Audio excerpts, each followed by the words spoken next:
আমাদের আলোচনার বিষয় হলো স্বামীজির রিয়েলাইজেশন লেকচার, অপরোক্ষ অনুভূতি। আমরা ইন্ট্রোডাকশন একটু আলোচনা করছিলাম যে অনুবন্ধ চতুষ্টয়, সে বিষয়ে কারো কোনো প্রশ্ন আছে? প্রশ্ন থাকলে করুন, যে এই অংশটি আমি বুঝতে পারিনি। তো তারপরে আমরা বাকি যে আলোচনা করেছি আর একবার পরবর্তী অংশতে চলে যাব। প্রশ্ন থাকলে করুন, তাহলে আমি এগিয়ে যাচ্ছি। আমার একজনের প্রশ্ন আছে, আমি মাইকটা দিচ্ছি। হ্যাঁ। প্রণাম মহারাজ। হ্যাঁ, বলুন। মোক্ষ সম্বন্ধে যে ডেফিনেশনটা দিয়েছিলেন সেটা যদি একটু ভালো করে বুঝিয়ে বলেন। কোনটা? মোক্ষ মোক্ষ। মোক্ষ, হ্যাঁ। মোক্ষ, মুক্তি বা মোক্ষ। তা আমরা কি চাই? যে আমরা কিন্তু কেউই কিন্তু বন্ধনে থাকতে চাই না। বন্ধন কারো ভালো লাগে না।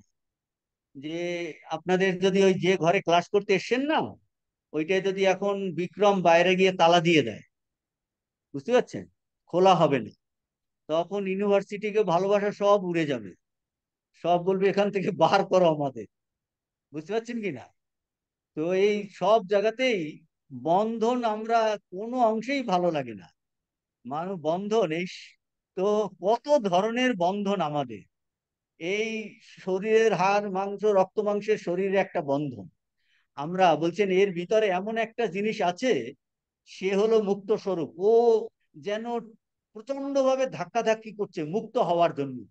সেই জন্য আমরা ক্লাস করতে আসছি, সেই জন্য আমরা বেড়াতে যাচ্ছি, এখানে যাচ্ছি ওখানে যাচ্ছি, এটা ভাল লাগছে না অন্য জায়গাতে যাচ্ছি। মানেটা কি? মানে হলো আমাদের মধ্যে এমন একটা মুক্ত স্বরূপ আছে, সে যেন এই শরীর মন ইন্দ্রিয়কে ভেঙে চুরমার করে বেরিয়ে যেতে চাইছে। কিছুতেই আমার ভাল লাগছে না। একটা জিনিস কিছুক্ষণ করি, তারপর আর ভাল লাগে না। খাই, ভাল লাগে না। এক জায়গায় দেখি, ভাল লাগে না। ঘুমোলাম, তারপরে আর ভাল লাগে না। জেগে থাকতে ভাল লাগছে না। অনেকক্ষণ ধরে আপনি শুনুন, পড়া শুনুন, তারপর আর ভাল লাগছে না, ঘুমিয়ে পড়ছেন আপনি। আবার ঘুমিয়ে পড়ে ভাল লাগছে না। মানে এই কত ধরনের বন্ধন আমাদের। সব সময়ের চেষ্টা হলো আমরা এই দেহ, ইন্দ্রিয়, মন, বুদ্ধি, বিষয়, আত্মীয়, স্বজন সবকিছু যেন আমাকে এই আষ্টেপৃষ্টে বিভিন্ন দ্বারা বেঁধে রেখেছে। তো আমরা চাই এই সমস্ত কিছুকে ভেঙে চুরমার করে বেরিয়ে যেতে। কারণ কোথা থেকে এই ইচ্ছাটা এলো? বলে ভিতরে একজন বসে আছেন, তিনি হলেন ইটারনালি ফ্রি। এখন এইগুলো এত আমাদের মধ্যে চেপে আছে, চাপা থাকতে থাকতে থাকতে থাকতে থাকতে থাকতে থাকতে থাকতে এক সময় আমরা ভুলেই গেছি আমরা মুক্ত স্বরূপ। ওইটা আমরা ওই গল্প বলেছিলাম না, সেই যে চৈনিক 60 বছর, 60 বছর সে ওই সুরঙ্গের মধ্যে ছিল। তখন ওই রাজার রাজ্যাভিষেকের সময় তাকে বার করা হলো না। তখন বলছে সে 60 বছর অন্ধকার ওই সুরঙ্গের মধ্যে ছিল, সূচো, ইঁদুর, বিড়াল তার মধ্যে, এবং সে কোনোদিন আলো দেখেনি। তো এখন যখন 60 বছর পরে তাকে ওই আলোতে নিয়ে আসা হলো, সে হাত জোর করে বলছে, হয় আমাকে মেরে ফেলুন, না হয় আমাকে সুরঙ্গের মধ্যে ঢুকিয়ে দিন। কারণ কারণ এই যে আলো বাতাস, এই যে মুক্ত পরিবেশের তার স্মৃতিটা পুরো সে ভুলে গেছে। ভুলে গিয়ে ওই অন্ধকার ডানজিয়ান সেল বলে, ওইটা থাকতেই যেন তার নেচার হয়ে গেছে।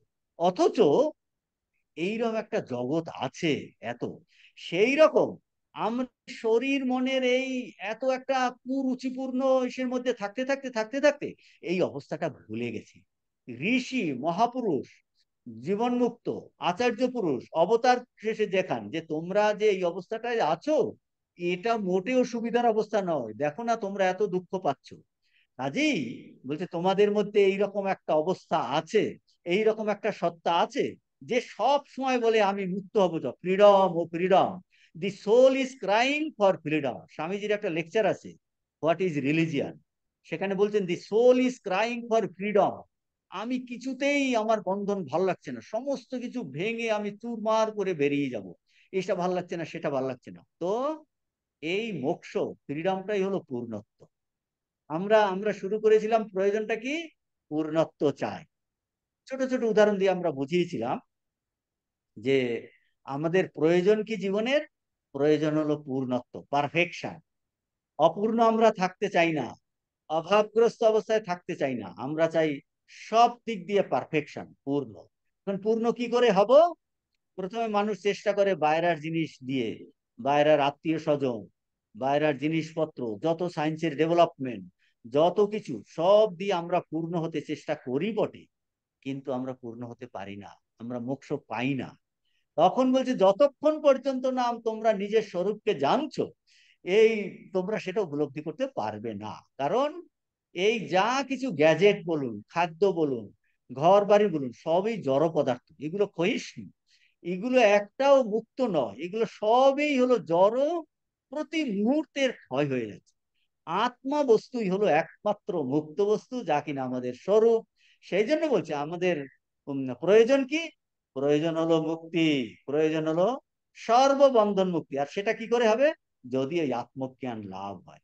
আমরা এখানে সবাই বসে আছি, আমরা আত্মা স্বরূপ, তার ঠিক ঠিক জ্ঞান লাভ হলেই এই মোক্ষ আমরা উপলব্ধি করতে পারি। অর্থাৎ কিনা মোক্ষ বা মুক্তি মানে সব ধরনের বন্ধন থেকে মুক্তি। এটাই সব ধরনের বন্ধন থেকে মুক্তি, আর বন্ধনেই তো দুঃখ। সেই জন্য বলছে আত্যন্তিক দুঃখ নিবৃত্তি। বন্ধনে হলেই আপনার দুঃখ হয়, যে কোনো বন্ধন আপনাকে দুঃখ হয়। সেই জন্য বলছে একটা বন্ধন চলে গেল, আর একটা বন্ধন এলো, আর একটা বন্ধন এলো, সেই জন্য বলছে আত্যন্তিক দুঃখ নিবৃত্তি, আমি বন্ধন একেবারে চাই না। সেটা কি করে হবে? সেটা কিন্তু ওই দৌড়ে পালিয়ে গেলে, হিমালয় গেলে হবে না, জলের মধ্যে ডুবলে হবে না, 10 তলা বিল্ডিং এ থাকলে হবে না, কোটিপতি, করোড়পতি, মিলিয়নপতি হলেও হবে না, যতক্ষণ না আমরা, যে হলো যার স্বরূপ হলো মুক্ত স্বরূপ, সেটা হলো আমাদের আত্মা, যে চৈতন্য, সেইটা হলো মুক্ত, সেইটার উপলব্ধিতেই এই এই মুক্তি বা মোক্ষটা উপলব্ধি, মানে সেইটা আমরা পাবো, মানে আত্মজ্ঞানেই মোক্ষ। তাহলে কি হবে? আত্যন্তিক দুঃখ নিবৃত্তি হয়ে গেল।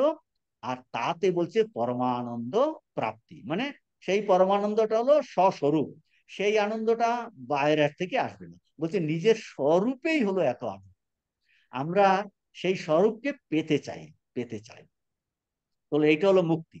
তাহলে আমরা আলোচনা করেছিলাম এই বিষয়, বিষয়টা কি? বিষয় হলো স্বামীজির জ্ঞান যোগের বক্তৃতাবলীর বিষয় কি? স্বামীজি এটা রাজযোগে বলেছেন, is soul is potentially divine. The goal is to manifest this divinity within by controlling nature, external and internal. তো মানে আত্মার এই যে দিব্য সত্তা, জীবাত্মা স্বরূপত ব্রহ্মস্বরূপ, সেটা বলছে each soul is potentially divine, যে আত্মার দিব্য স্বরূপের অনুভব। The goal is to manifest this divinity, এই সেই দিব্য সত্তাকে প্রকট করা, অর্থাৎ প্রকট করা মানে তার অনুভব করা। তাহলে এইটাই হলো স্বামীজির জ্ঞান যোগের বিষয়। আমি স্বামীজির জ্ঞান যোগের সঙ্গে কানেক্ট করছি, যে আত্মার দিব্য স্বরূপের অনুভব এই যে করতে চায়, অর্থাৎ কিনা যে মুক্ত হতে চায়, সেই হলো অধিকারী।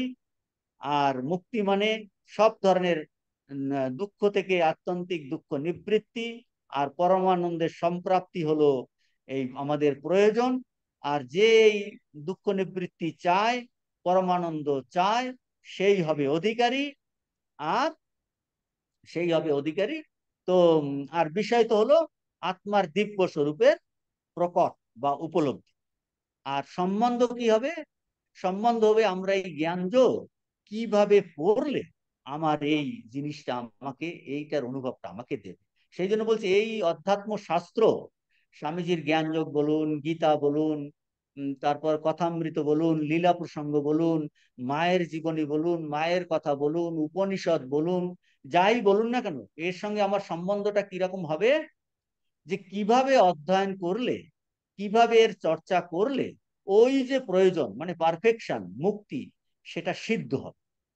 তাহলে যে অধ্যাত্ম বিজ্ঞানী স্বামীজি, তা এই জ্ঞান যোগের বক্তৃতাবলিতে তার অনুভব বলছেন, যাতে আমরাও ওই অনুভব পেতে পারি, প্রাপ্ত হতে পারি, অর্থাৎ একাত্ম জ্ঞান লাভ করতে পারি, আত্মজ্ঞান লাভ করতে পারি, ফ্রিডম লাভ করতে পারি।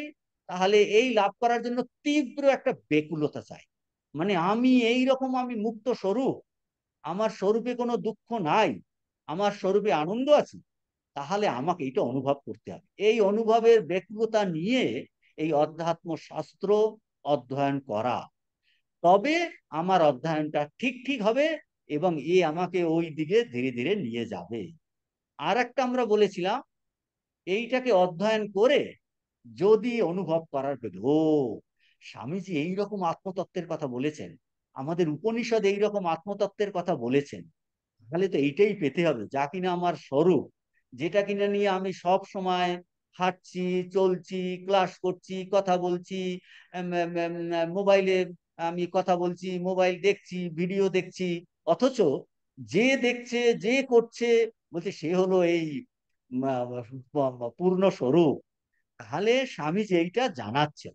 তাহলে এই স্বামীজির জ্ঞান যোগ অধ্যয়ন করে যদি এই আমার স্বরূপের অনুভব করার ব্যাকুলতা আসে, তখন ঠিক ঠিক অধ্যয়ন হয়েছে বলতে হবে, বলতে হবে। কাজেই এই জীবনের প্রতি কার্যে আমাদের এই অন্তর্নিহিত দেবত্ব প্রকট করার মানসিকতা যদি থাকে, তাহলে আমাদের অধ্যয়ন ঠিক ঠিক হবে। এবং আমাদের অধ্যয়ন করে জীবনের প্রতি কার্যে এই দেবত্ব প্রকট করার যদি তীব্র ইচ্ছা জাগ্রত হলে ঠিক ঠিক অধ্যয়ন হবে এবং আমাকে অনুভূতির দিকে নিয়ে যাবে। এটা হলো সম্বন্ধ। এই সম্বন্ধকে অন্যভাবেও বলা হয়, সেটা কি, ওই যে এখন আমাদের বোধ কি, আমি একজন মানুষ, আমি একজন ক্ষুদ্র, আমার অল্প শক্তি, অল্পজ্ঞ, আমার অনেক অপূর্ণতা আছে, আমার অনেক অভাব আছে, এটা হলো জীবত্ববোধ। আমি কর্তা ভোক্তা বলে মনে করি। তাহলে এই ক্ষুদ্রত্ব বোধ পাল্টে কি বোধ হবে?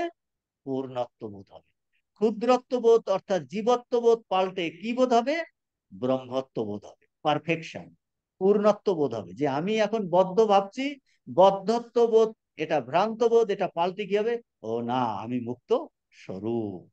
তাহলে এইটা হলো, এটাকে বলে বৌদ্ধ বোধক সম্বন্ধ। বোধক কে? বোধক হলো উপনিষদ বাক্য, বোধক হলো স্বামীজির জ্ঞান যোগের এই বক্তৃতা, এই হলো বোধক। আর বোধ কি হবে? বোধ হবে আমি মুক্ত স্বরূপ। তাহলে আমার বোধ কি বর্তমানে? আমি আমি হলাম বদ্ধ, আমি হলাম একজন ক্ষুদ্র জীব, আমি হলাম অল্পজ্ঞ, আমি অমুক দিন জন্মগ্রহণ করেছি, আমি মরে যাব, আমার রোগ, আমার মৃত্যু, ভয় পাচ্ছি, এইগুলো হলো যেটা আমার স্বরূপে নাই, এটি আমার স্বরূপে নাই। তাহলে স্বামীজির এই জ্ঞান যোগ চর্চা করে, তার শ্রবণ করে, তার মনন করে, তার নিদিধ্যাসন করে, অর্থাৎ ব্যাকুলতার সঙ্গে যদি আমি সেটা করি, তাহলে আমার এই ক্ষুদ্রত্ব বোধ পাল্টে আমাকে কি দেবে? ওই আমার স্বরূপ বোধ দেবে। তাহলে এইটা হলো বৌদ্ধ বোধক। বোধক হলো স্বামীজির এই জ্ঞান যোগের বক্তৃতা বলি, বোধক হবে উপনিষদ বাক্য, বোধক হবে গীতার বাক্য, বোধক হবে কথামৃতের বাক্য, বোধক হবে মায়ের কথা, এই সবগুলো একই, এইগুলো হবে বোধক। আর কি বোধ করাবে? আমি হলাম পূর্ণ স্বরূপ, আমি মুক্ত স্বরূপ, আমি আনন্দ স্বরূপ। আমার অর্থাৎ জীবত্ব বোধ পাল্টে ব্রহ্মত্ব বোধ জাগ্রত করবে। জীবত্ব বোধটা হলো ভুল বোধ, ওটা দূর হয়ে আমার দেখবেন ধীরে ধীরে এটা হবে, এটা চর্চা করলে হয়। এটা হলো সম্বন্ধ, একে বলে বৌদ্ধ বোধক সম্বন্ধ। আর এই প্রয়োজন সম্পর্কে আরো দুই একটা কথা, আমরা এই স্বামীজির জ্ঞান যোগ বা যে কোনো অধ্যাত্ম শাস্ত্র, এরা কি শেখায়? আমাদের জীবনে কি চাওয়া উচিত, আমাদের কি চাইতে হবে, আমাদের কি পাওয়া উচিত, কি পেতে হবে। কাউকে যদি জিজ্ঞাসা করি, আচ্ছা তুমি জীবনে কি চাও? ও আজ জীবনে কি চাই না? আচ্ছা, ও আজকে তো ঝড় বৃষ্টি হচ্ছে, হ্যাঁ ঝড় বৃষ্টি যদি বন্ধ হয়ে যায় তাহলে ভালো হয়। বলে না না, সেইটা চাওয়া উদ্দেশ্য নয়। চট সেই জন্য ঋষি শেখাচ্ছেন, স্বামীজি শেখাচ্ছেন চট করে কি চাইতে হবে। এই মা নলিনী দি আর আরো অনেকে একদিন এরকম কথা হচ্ছিল, কোথায় বলছে ভগবান এলে কি চাইবে? তো কেউ বলছে আমার এইটা চাইবো, ওটা চাইবো। তো মা বলছে না, চাইতে হলে নির্বাসনা চাইতে হবে, এক কথা। দেখুন, মা শেখাচ্ছে ভগবানের কাছে কি চাইতে হবে। ঠাকুর শেখাচ্ছেন আমায় জ্ঞান দাও, বৈরাগ্য দাও। তো এই ঋষি প্রয়োজন প্রসঙ্গে এইটা হলো ইম্পর্টেন্ট কথা, যে এই আমাদের জীবনে কি চাওয়া উচিত, কি চাইতে হবে, কি পাওয়া উচিত, কি পেতে হবে, এইটা কিন্তু শাস্ত্র শেখাচ্ছে, স্বামীজির জ্ঞান যোগ আমাদের শেখাচ্ছে করে। এইটা শিখে শিখে তখন আপনাকে, আচ্ছা জীবনে কি পাওয়া উচিত, আপনার একজন বান্ধবী বন্ধু জিজ্ঞেস করে, আরে জীবনে তো আত্মজ্ঞান লাভ করাই উচিত, আর কি। আর যদি আপনার এই শাস্ত্র চর্চা না করেন, তাহলে তো আমরা জানতেই পাচ্ছি না কি জীবনে চাইতে হবে। ঠাকুর বলছেন ভগবান লাভই জীবনের উদ্দেশ্য, তাহলে ভগবানকেই চাইতে হবে। এইটা শাস্ত্র তো শেখাচ্ছেন, অবতার পুরুষ এইটা শেখাচ্ছেন আমাদের। দেখুন জীবনে কি চাইতে হবে, জীবনে কি পেতে হবে। তো স্বামীজি কি করছেন, এই আহ, এই আমাদের যুগোপযোগী ভাষাতে এই আমাদের কাছে সেইটা তুলে ধরছেন যুক্তিতর্কের মাধ্যমে, যাতে কিনা আমরা এই ত্রিতাপ থেকে, ওই যে নমশ্রী জ্যোতি রাজায় বিবেকানন্দ সুরায় সচ্চিৎ সুখ স্বরূপায় সামিনে তাপ হারিনে। তাপ মানে ত্রিতাপ, তিন ধরনের যে তাপ, ত্রিতাপ দগ্ধ মানুষ, এই ত্রিতাপ থেকে যাতে আমরা মুক্ত হতে পারি আর একাত্ম জ্ঞান লাভ করতে পারি, তার এই লাভের তীব্র আগ্রহে এই ত্রিতাপকে আনন্দের সঙ্গে আমরা ফেস করতে পারি। এর দুটো অর্থ, দুটো অর্থ। এক হলো স্বামীজি তার যুগোপযোগী ভাষাতে এই উপনিষদের তত্ত্ব, আত্মতত্ত্ব আমাদের কাছে তুলে ধরছেন, যাতে আমরা ত্রিতাপ থেকে মুক্ত হতে পারি। আর একটা হলো কি, তাহলে জ্ঞান যোগ ক্লাস করলেই আপনার আর কোনো তাপ থাকবে না। বললে না মহারাজ, তাপ তো থাকছেই, বাড়িতে গিয়েও কত দুঃখ পাচ্ছি। পাচ্ছেন কি না? পাবেন। তাহলে কি হবে, এর আর একটা অর্থ হলো, তাপ এলেও দুঃখ এলেও সেটা ফেস করার মানে, ও দুঃখ এসছে, আপনি বললেন এসো এসো দুঃখ আমার কাছে এসো।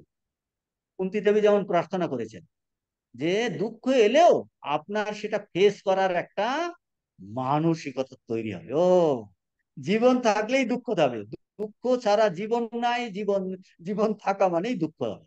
কিন্তু এই অধ্যাত্ম চর্চার উম, প্রয়োজনের সঙ্গে এটা একটা ইম্পর্টেন্ট জিনিস। আমরা যদি এই তত্ত্বটা ভালো করে জানি, এর ভিতরে ভালোবাসা থাকে, এর প্রতি আগ্রহ থাকে, এর প্রতি অনুরাগ থাকে, এর প্রতি শ্রদ্ধা থাকে, এর প্রতি ভালোবাসা থাকে, তাহলে কি হবে, ও দুঃখ তো আসবে, দুঃখ জানে শরীর জানে, আর দুঃখ জানে মন, তুমি আনন্দ থাকো। এই তুরিয়ানন্দজি বলছেন, রোগ জানে আর এই দুঃখ জানে, মন তুমি আনন্দে থাকো। বলছে আনন্দে থাকতে হয়, আনন্দে থাকতে দেবে না, আনন্দে থাকতে হয়। তো উপনিষদ ঋষি তাহলে এই যদি একাত্ম জ্ঞানের জ্ঞান লাভ, আত্মজ্ঞান লাভের যদি তীব্র আগ্রহ হলে এই ত্রিতাপকে আমরা ফেস করতে পারবো। সেটাকে স্বামীজি কি বলেছেন, ফেস দ্য ব্রুট, এইটা স্বামীজি বলেছেন, এটা একটা বড় শিক্ষা।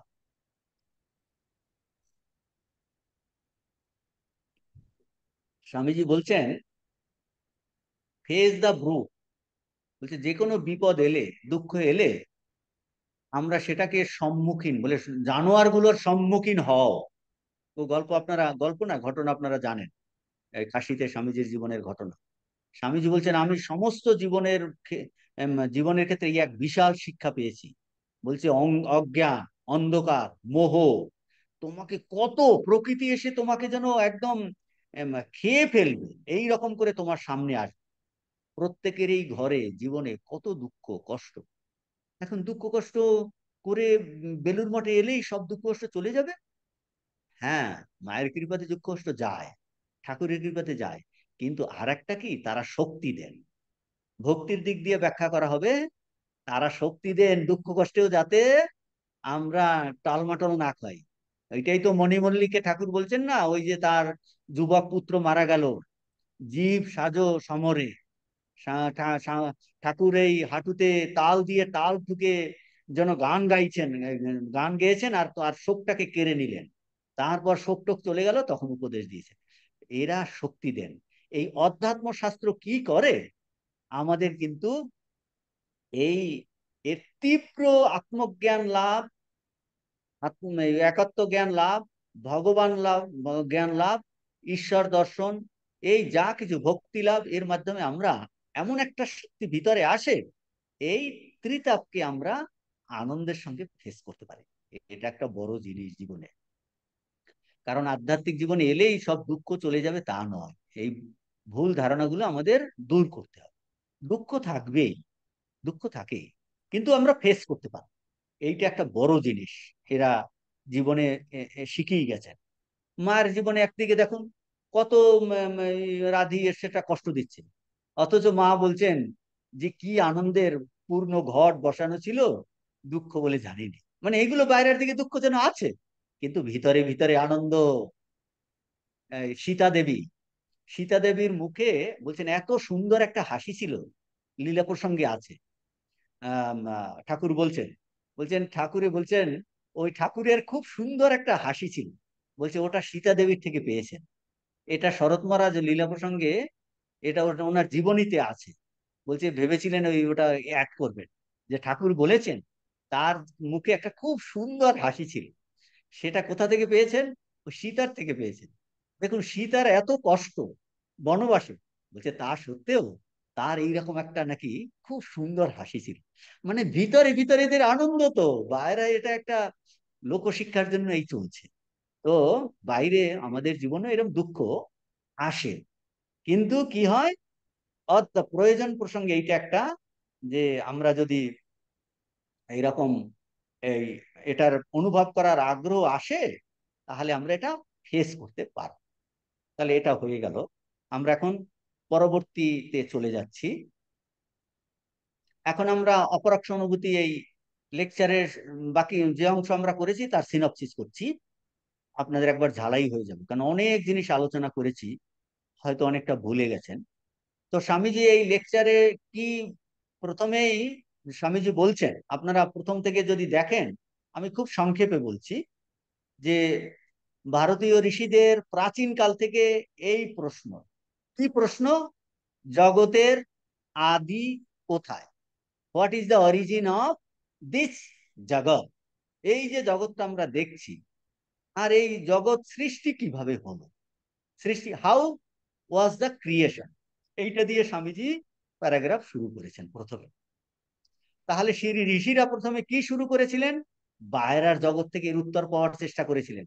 দেখুন এগুলো জীবনের সঙ্গে যদি মেলাম, আসলে ব্যাখ্যা করতে গেলে অনেক সময় চলে যায় আর এগোয় না।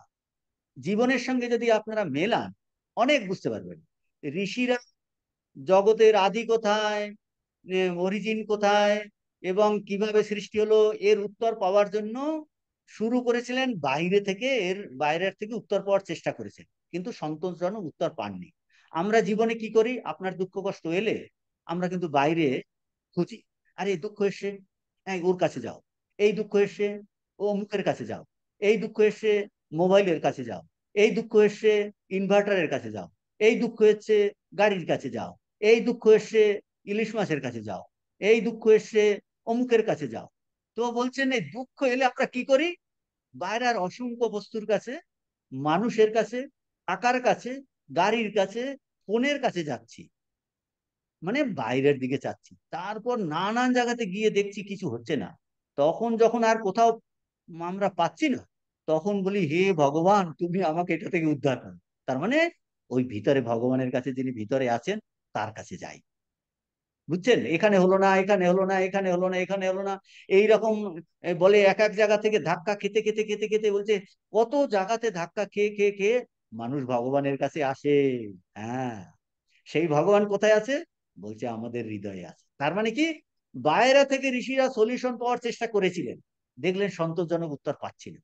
হ্যাঁ, দেখুন জীবনের সঙ্গে যদি আপনি মেলান, মিলে যাবে।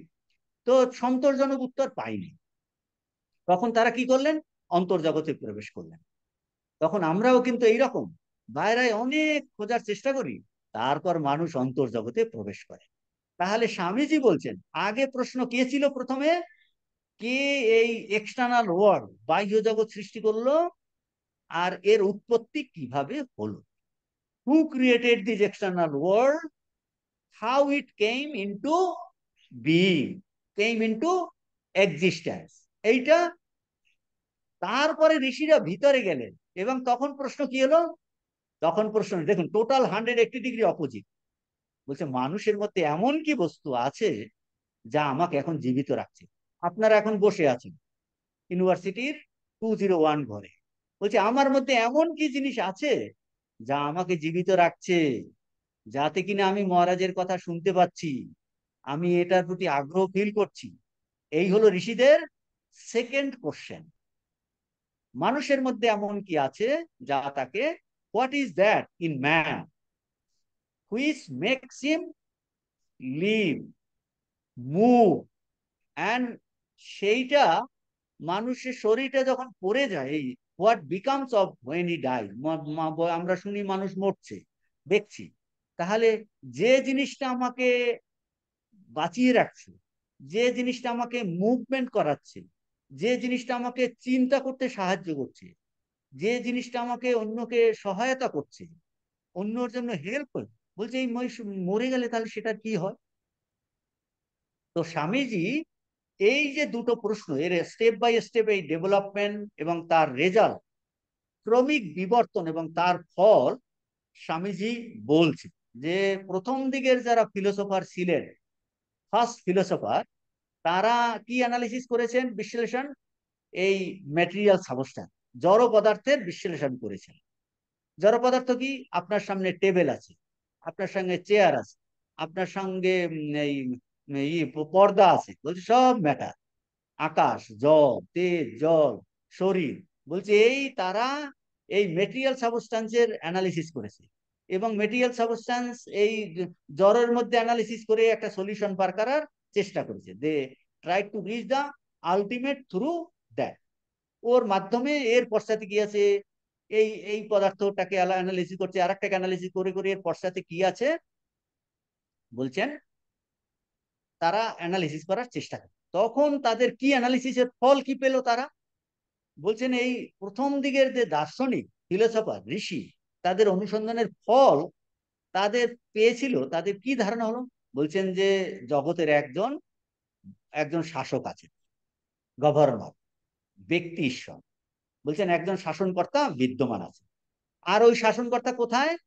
আমার থেকে কিন্তু তিনি আলাদা, যে তিনি আমার মতোই একজন মানুষ, আমার মতোই একজন মানুষ, কিন্তু কিন্তু আমার থেকে বেশি শক্তি আছে, তিনি অনেক গুণ আছে, অনন্ত জ্ঞান আছে, অনন্ত শক্তি আছে, তার করুণা আছে, দয়াবান আছে, সেই ভগবান কিন্তু আমার থেকে আলাদা। তাহলে প্রথম দিকের ঋষিদের রিসার্চ করে তাদের কি রেজাল্ট পেলেন? বলছেন এইরকম একজন গভর্নর একজন আছেন। এখন বলছেন এটাকে বলে পার্সোনাল গড।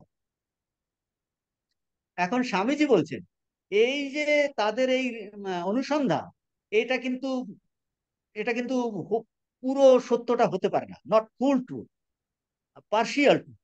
ওই যে মীমাংসা তারা করলেন যে একজন ভগবান আছেন যিনি মানুষের মতো, তার অনন্ত গুণাবলী আছে, কিন্তু সেটা পূর্ণ সত্য হতে পারে না। খুব জোর স্বামীজি বলছেন পার্শিয়াল ট্রু, আংশিক সত্য। কারণ কি? কারণ স্বামীজি অ্যানালিসিস করে দেখছেন, আমরা দেখি, আমি মানুষ, একটা মানুষের চশমা দিয়ে দেখি, মানে একটা মানব মন দিয়ে দেখি, মানব মন দিয়ে দেখি, মনুষ্য দৃষ্টিতে আমি এই জগৎ দেখছি। এবং আমাদের ঈশ্বর সৃষ্টিকর্তা কিরকম? এই আমাদের সৃষ্টিকর্তা হলো আমাদের মানবীয় সমস্যার সমস্যার সমাধান করবে, তার মানে মানবীয় ঈশ্বর। তার মানে আমি একজন এমন একজন ঈশ্বরের কথা আমার চিন্তাতে এলো, ওই ঋষিরা আবিষ্কার করলেন যে কিনা আমাদের ঈশ্বর একজন ব্যক্তি ঈশ্বর, হতে পারে অনেক গুণ বেশি, আমার থেকে বেশি, ব্যক্তি ঈশ্বর, এই ব্যক্তি ঈশ্বর। কিন্তু সেইটা তো হোল ট্রুথ নয়। বলছে স্বামীজি বলছেন, ওই স্টেটমেন্টের কে বুঝাচ্ছেন উদাহরণ দিয়ে, বলছেন একটা যদি গরু দার্শনিক হয় আর ধর্মজ্ঞ হয়, তাহলে সে যদি জগৎকে কি এই গরুর দৃষ্টিতে দেখবে, একটা বিড়াল হলে বিড়ালের দৃষ্টিতে দেখবে, তাহলে গরুর সমস্যা কি? কাউ সলিউশন, ক্যাট হলে ক্যাট সলিউশন, ও ওইভাবে দেখবে, ওর ভগবান হবে বড় একটা ক্যাট, গরুর মোষ হলে বড় একটা মোষ। কাজেই সে বড় গরু জগৎ শাসন করছে, মানুষের ক্ষেত্রে মানুষের ভগবানকে সে দেখবে না। আমরা কিন্তু ওই মোষ বা বিড়ালের ভগবানকে দেখতে পাচ্ছি না। তো স্বামীজি বলছেন সেই রকম, তাহলে সিদ্ধান্ত কি দাঁড়ালো? We have a man solution of, and our explanation, আমাদের ব্যাখ্যা, আমাদের বিশ্লেষণ এই জগতের, এটা কি? সে হলো মানবিক সলিউশন, হোল ট্রুথ হতে পারে না। কারণ জগতে তো শুধু মানুষই বাস করে না, কোটি কোটি কত জীব বাস করে। অতএব মানবীয় ধারণা জগৎ সম্বন্ধে সবটুকু ব্যাখ্যা করতে পারে না। যদি আমরা মনে করি যে আমরা সব জেনে ফেলেছি, আমরা সব ব্যাখ্যা, বলছি এটা প্রচন্ড স্বার্থপরতা। স্বামীজি স্বার্থপরতার একটা ডেফিনেশন দিয়েছেন এখানে, যে উই গেট একটা ডেফিনেশন যে অত্যন্ত স্বার্থপরতা হবে, যে আমরা সামগ্রিক পৃথিবীর সমস্ত সমস্যার সলিউশন করে ফেলবো, সবার কিছু জানবো। এইটা যদি মানুষ মনে করে, আমরা মনে করি, বলছে এটা হবে তা হবে অত্যন্ত স্বার্থপর মীমাংসা, অতীব অহংকারের পরিচয় আমরা দেব, এবং সেটা একটা বড় ভুল হবে, নেহাতেই ভুল হবে। তাহলে ওই যেমন ঠাকুর বলছে না, উদাহরণ দিচ্ছি দেখুন, ওই একটা পিঁপড়ে একটা চিনির পাহাড়ে এক টুকরা চিনি নিয়ে এসেছিল, ভাবছিলাম পরের বার পুরো চিনির পাহাড় আমি নিয়ে আসবো। সেই রকম আমাদের এই ক্ষুদ্র একটা মন দিয়ে ভাবছি সব জেনে ফেলবো। ঠাকুর বলছে না জগৎ কি এইটুকু গা। ওই সব কথা আমরা আগে আলোচনা করেছি, আমি তার মধ্যে কিন্তু এখন যাচ্ছি না, একটু সংক্ষেপে চলে যাচ্ছি। তাহলে এই যে আমাদের, আমরা জগৎকে কি দিয়ে দেখি? উই অ্যাপ্রিহেন্ড দ্য ইউনিভার্স কিসের মাধ্যমে? এই পাঁচটা সেন্স: চক্ষু, কর্ণ, নাসিকা, জিহ্বা, ত্বক। এখন বলছে এই আমরা জগৎকে যতটুকু জানি তা কিন্তু এই পঞ্চ ইন্দ্রিয় গ্রাহ্য জগৎকেই জানি, পাঁচটা ইন্দ্রিয়ের দ্বারা অনুভব। এখন আমাদের যদি আরেকটা ইন্দ্রিয় বেশি হয়, স্বামীজি বলছেন, বলছে তাহলে এই জগতের চরিত্রটাই পাল্টে যাবে। জগতে হয়তো এমন লক্ষ লক্ষ শক্তি আছে যা আমরা এখন অনুভব করার কোনো যন্ত্র আমাদের কিন্তু নেই, অনুভব করার যন্ত্র নেই। যেমন ওই এক ধরনের এই যে আছে না পেঁচা, পেঁচা দেখুন রাতে দেখতে পাই না, এই দিনের বেলাতে দেখতে পাই না, রাতে দেখ, আমরা কিন্তু রাতে দেখি না। কি দেখুন বিচিত্র। সেই রকম বলছে জগতে যে কত জিনিস আছে, লক্ষ লক্ষ শক্তি আছে যা অনুভব করার যন্ত্র আমাদের নেয়। ইভেন অতীন্দ্রিয় দর্শন এইরকম, সেই যন্ত্র আমাদের এখন নেই। তো বলছেন তাহলে সিদ্ধান্তটা কি দাঁড়াচ্ছে?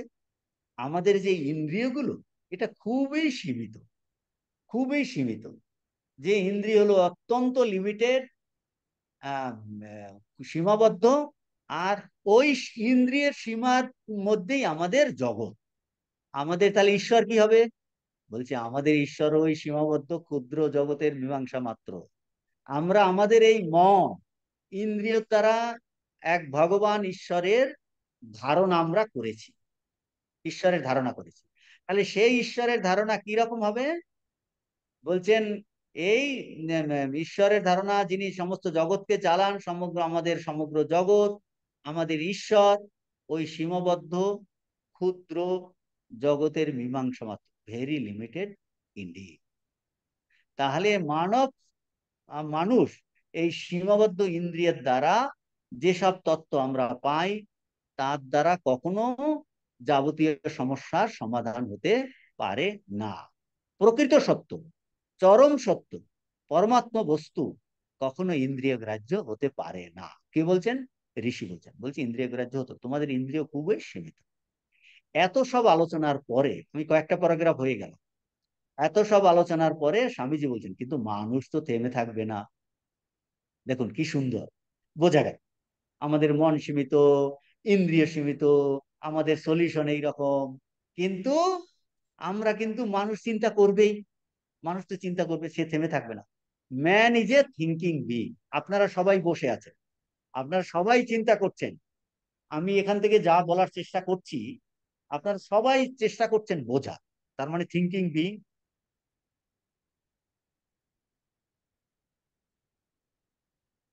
Man is a thinking being.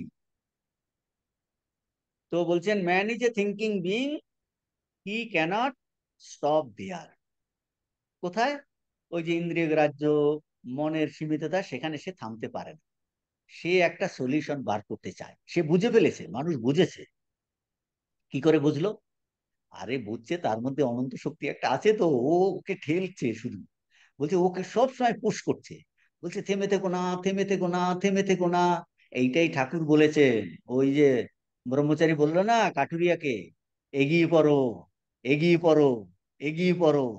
এইগুলো ঠাকুর এই এই ভক্তির ভাষাতে সাধারণ অর্থে বলেছে। এই মানুষের ক্ষেত্রেও এটা সত্য। Man is a thinking being. ও কিছুতেই থেমে থাকবে না, আরো চিন্তা করছে, আরো চিন্তা করছে। He wants to find a solution that is applicable to all point of view. সে কি দেখতে চায়? বলে ও মানুষের জীবন, মানুষের চিন্তা, মানব সলিউশন। আমি এমন একটা কিছু আমি আবিষ্কার করতে চাইছি। He wants to see a world that at once the world of man, god, all beings. এইটা হলো মানুষ, এইটা একমাত্র মানুষই পারে।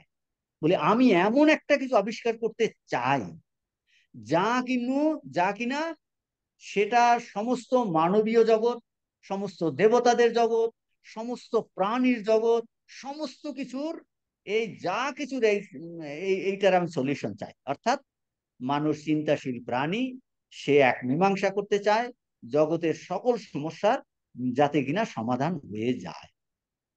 তো এইটাকে বেস করে স্বামীজি বলছেন তাহলে হোয়াট ইজ আওয়ার প্রপোজিশন, প্রস্তাবটা আমরা কি করছি। বলছেন এই চিন্তাশীল মানুষ এমন এক পদার্থ আবিষ্কার করতে চায়, এমন এক পদার্থ আবিষ্কার করার তার আগ্রহ। এই যে এইগুলো সব প্রথম দিকে এইগুলো সব আছে। কোন জায়গায় আছে? এই দেখুন, ওই 162 পৃষ্ঠা, এই তারপরে 63 পৃষ্ঠাতে এই সব, 63 পৃষ্ঠাতে লাস্টে আমরা এগুলো আলোচনা করেছি, প্রস্তাবিত বিষয়। প্রস্তাবিত 63-র পরে 64-তে গিয়েও এই এই 63 পর্যন্ত এইসব আসে, তারপরে আহ, এই সব আলোচনা আছে।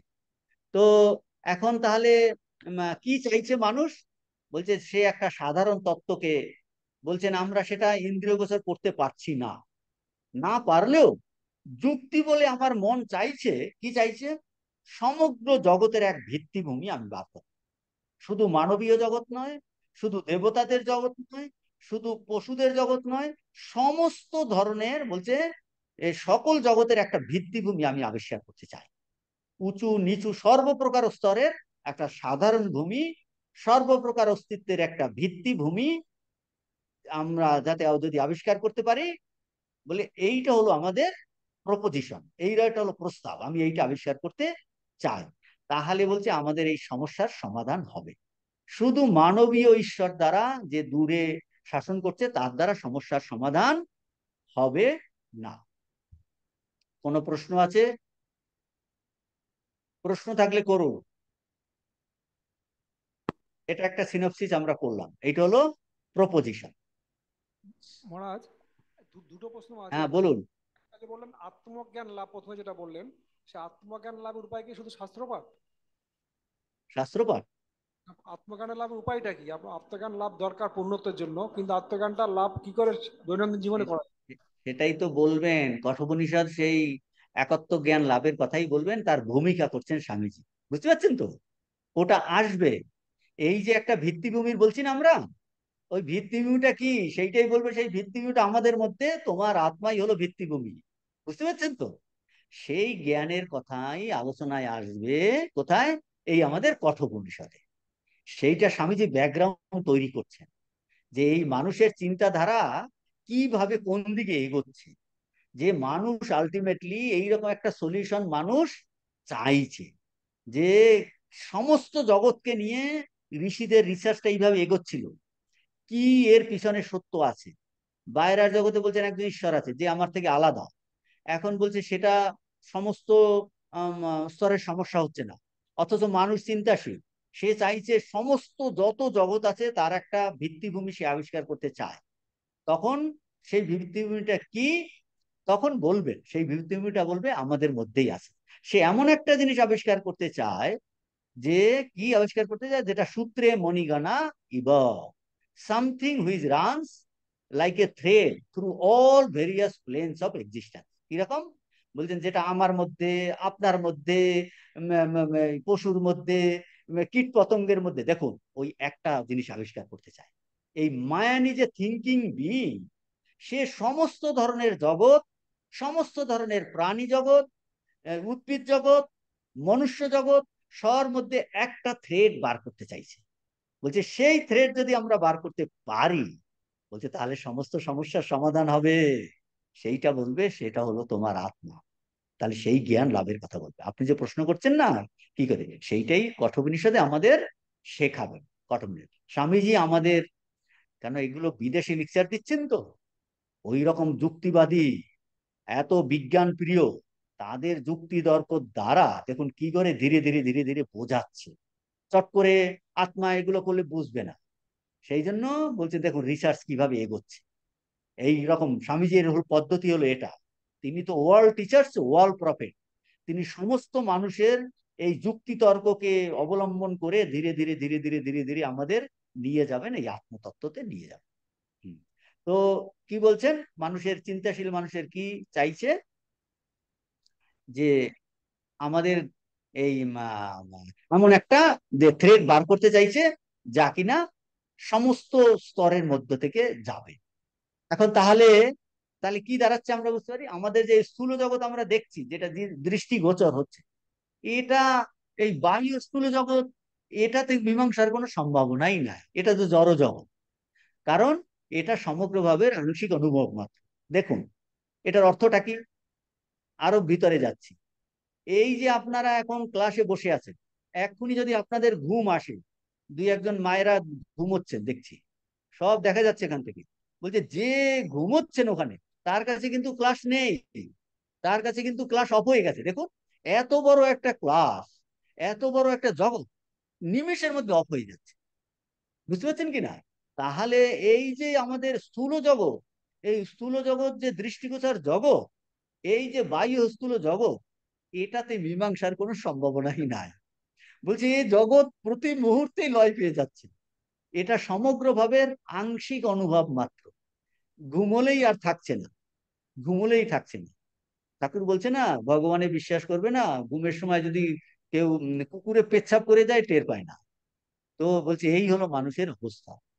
তো বলছেন এই স্থূল জগতের দ্বারা মীমাংসার কোনো সম্ভাবনা নাই। তাহলে টু হ্যাভ এ সলিউশন, একটা সলিউশন পেতে হলে, সমাধান পেতে হলে কোথায় যেতে হবে? বলছে তোমাকে ভিতরে যেতে হবে। You have to go deep, surface লেভেলে থাকতে হবে না। সেই জন্য বলছে না, ওরে বামুন ডুব দে ডুব দে। কাকে বলেছিলেন ঠাকুর? ঈশানকে। বলে ওইরকম বলে ভাষা ভাষা থাকলে কি হয়? ডুব দে। মানে সারফেস লেভেলে থাকলে হবে না। কত মণি পড়ে আছে চিন্তামণির নাচ দুয়ারে। বলছে তুমি ডুব, সমুদ্রের নিচে ডুব দিলে মণিমাণিক্য পাবে, সারফেস লেভেলে পাবে না। স্বামী যেখানে বলছেন সারফেস লেভেলের কোনো সলিউশন নাই। বাহ্য জগতে আপনি টেবিল চেয়ার আকাশ বাটি, এর মধ্যে কোনো সলিউশন নাই।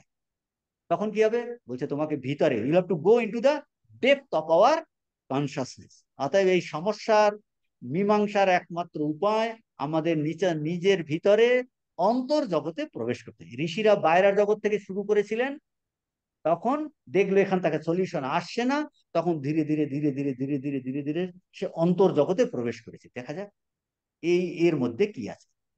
ঋষিরা বুঝতে পেরেছিলেন যে বাইরের জগতের বিবিধ যে অনুভব সমূহ, এটা কিরকম, এটা একটা গোলকের যেন ওই বাইরা, আমরা ছবি এঁকে বুঝিয়েছিলাম না, একটা বৃত্তের, একটা বৃত্তের, আমি পরে এখানে ব্ল্যাকবোর্ড সেট করে করবো, একটু সময় লাগবে। এই বৃত্তের জন্য ওই পরিধিতে থাকার মতো। বলছে আমরা কোথায় বসে আছি, আমাদের চিন্তাধারা এই বৃত্তের পরিধিতে থাকার মতো। আর পরিধি এই ব্যাসার্ধ থেকে এই একটা ব্যাসার্ধ আর এই একটা ব্যাসার্ধ, এর মধ্যে দূরত্ব বেশি। বলছে আমাদের মধ্যে এই তফাৎ কেন? বলছে আমরা যেন পরিধিতে বসে আছি। এই এখন ধীরে ধীরে যদি সেন্টারের দিকে যাই, ততই আমাদের দূরত্ব কমবে। বলছে এই দূরত্ব কমবে, কমতে কমতে কমতে কমতে কমতে কমতে কমতে কেন্দ্রেতে গেলে সবাই আমরা এক হব। এইটা ঋষিদের একটা আবিষ্কার। বলছেন যে আমাদের বাইরের জগতের বিবিধ যে অনুভব, সেজন্য এই গোলকের বৃত্তের পরিধিতে অবস্থিত, অসংখ্য বিন্দুর মতো।